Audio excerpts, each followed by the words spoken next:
Did you turn the camera on? I'm still getting dressed. This is a pain in the butt to have to change shirts between. Oh, are we Well, we on? need. Oh Oh, crap! I started it already. That's okay. okay. All Okay. right. So I'm. Oh shoot! Hang on. I got to do my background. Oh my gosh! Oh, There's I got so to much. change mine I too. tell you what, being a superstar on YouTube is like really painful. It's just Oh man. crazy. Change my virtual background. Okay, we're going to All go. right. People will think now that we actually do these on different days for Okay, there sure. we go. There we go. Okay. Okay. All right. Now we can start. 3, 2, 1. Hey, John, Cole, good to see you. been a week since we were together. What's been happening? What's our weekly show? Yeah.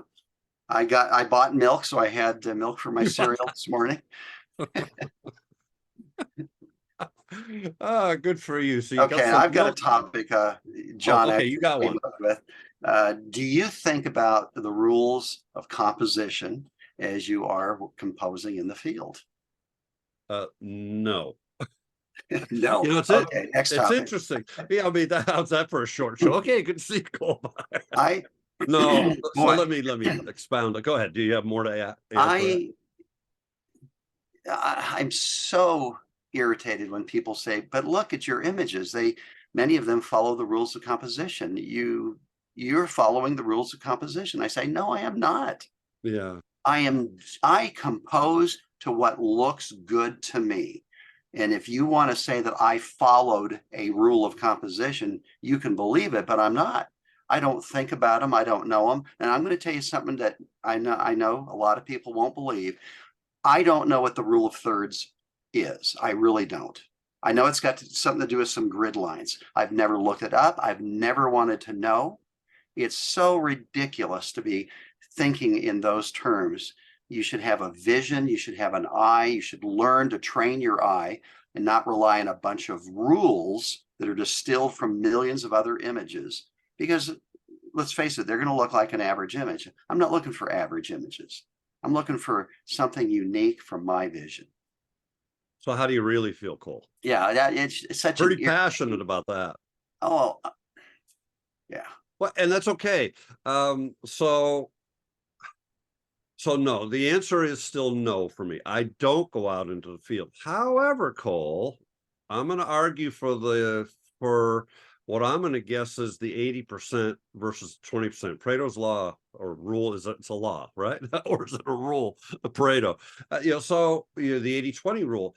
I think 80% of the world though probably has to learn a little bit about composition from reading and studying others because they might not have that intuition that others are And you will sometimes born never with. get it following a bunch of checklist rules. That's my whole point. You Okay. need to learn to see, and you don't do it by following a checklist of where's my horizon, where's the rule of whatever the rule of thirds are, whatever the other rules are. That just makes you dependent, or it makes you a perfect postcard or calendar photographer where everything is just perfectly pretty and the masses love it, but it's no expression of self, it's no vision.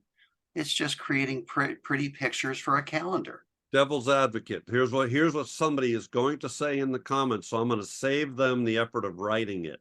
Okay. But Cole, you've got to learn the rules in order to break them.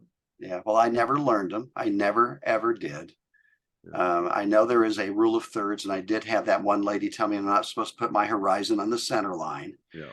But I don't know what the rules are, and I don't want to know. I want to see how I see and what pleases me. And someone could say, well, others may not like it. It may not be a successful image. Well, if you measure success by the number of likes, great. It may not be successful, but I don't care about that. Right.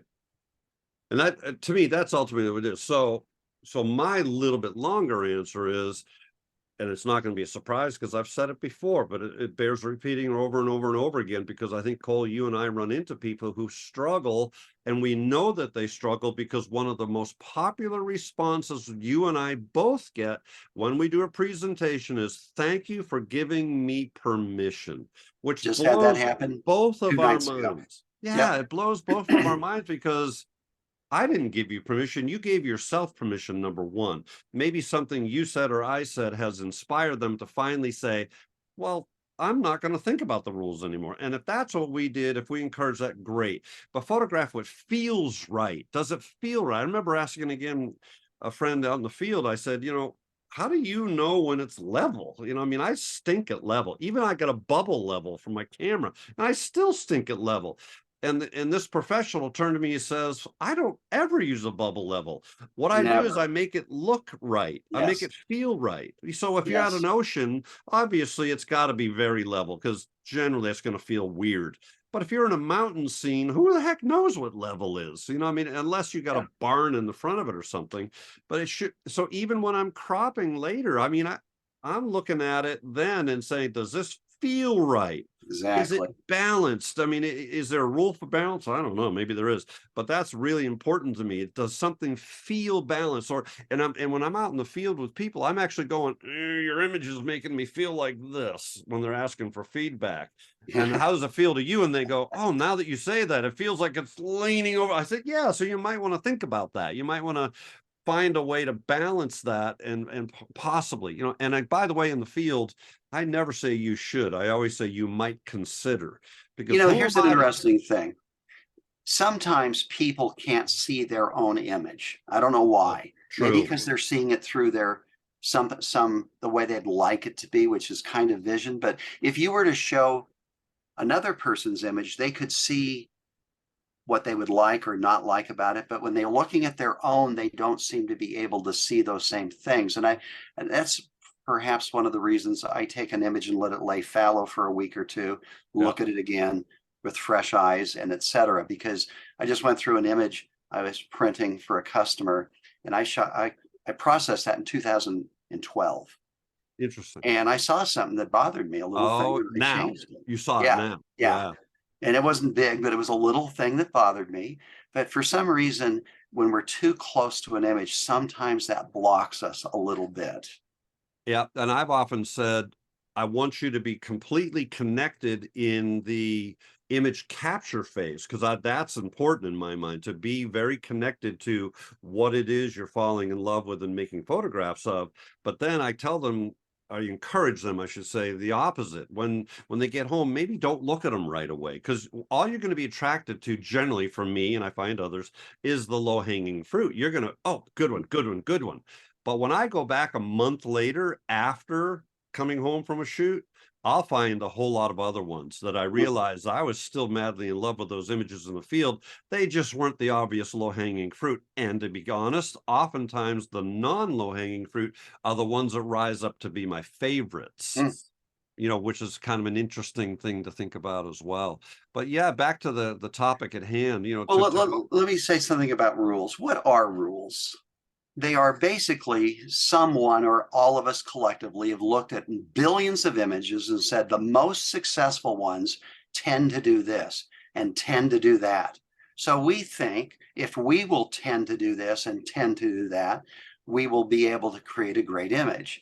Yeah. But, there's two arguments against that. You can train a monkey to do those things. Is he going to create a great image? No. And the other thing is, what about those fantastic images, beyond great, that break the rules? Yeah.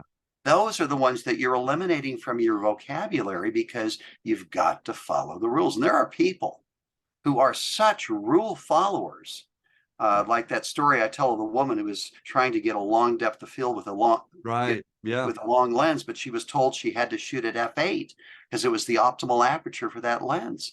I can't break that rule. Even if after I explained it, she wants to use f8 because someone had drilled it into her head. What a disservice we do when we teach people about rules. I think so too. Yeah. So I'm often heard saying in the field, again with workshop customers, whose rules, who made them, and why do you believe them? Because that's how I summarize it, right? For me, that's what it is. Who made the rule, and Well, why do you believe it? I'm going to take back slightly what I said. If your goal is to just take pretty vacation photos, then I think following the rules is a great thing for mom and pop. Yeah. But if you're trying to use photography as an art to express yourself, you can't express yourself with the constraints of those rules. It's just not possible, in my opinion. And I'm thinking that's the audience that we're appealing to, or at least that's our hope, I believe, is that the folks who are tuning in, which there are now 530 or 25. Whoa! Yeah, it hasn't gone up a lot. Has so that we check need- arrived yet from YouTube? It did, and I was embarrassed, so I didn't share it with you yet. I didn't get my half. 26 cents. Far cry from the millions I mentioned in my last newsletter. Yeah, that's right. But good discussion. I mean, rules. Oh, hey, I'm gonna have a new t-shirt. Rules are for fools. I like that big time. Make me one. Rules are for fools. I'm gonna make up 2 of those. We're gonna wear those on our next workshop. Hey, good discussion about rules, folks. Learn them if you want to, but photograph what makes your heart sing. That's what you should be doing, and what feels right. Find your That's what vision. makes more sense. Yeah. All right, bud. Okay, Hey, see you in a week. Got see to you in a clean week. circles. See you in a week. Good. What are you going to do this week? You going to? I'm going to Florida. Oh, that's where you're going to Florida. Well, we'll talk to you after you go see The Cure. Yeah. See The Cure. Yeah. See you, bud. Okay. See ya. Bye.